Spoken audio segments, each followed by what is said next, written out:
So friends, once you download our application, you have to extract it, and this is the internal folder. Open internal folder. Inside that broker, open it. Okay, here is a credentials.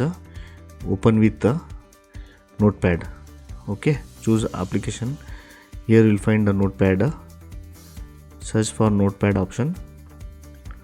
Where it is? Yeah, here notepad. You can see here. I'm clicking OK.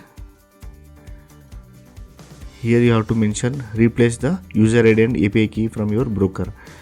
Okay, this is your broker ID where you can check your user ID and API key. It should be inside the double quoted columns. Okay, this is the user ID, and in apps you can see there apps there is one code API key. I'll show how it will.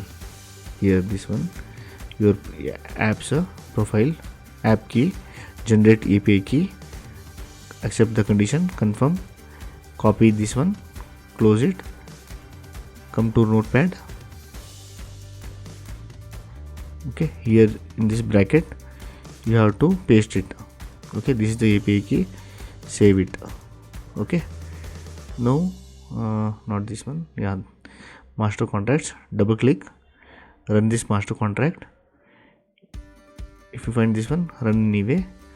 Here again you have to put your user ID and API key.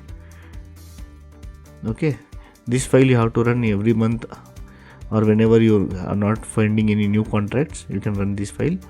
After that, user text file, save your ID here, again close it. Now double click. Okay, this is the main software which we use to run. Okay, here I am clicking yes. Once it is done, your application is ready now. It will be connected and you can use it. It will automatically open the Excel sheet. Okay, it will load. Now it is connected. Okay, thank you for watching this video.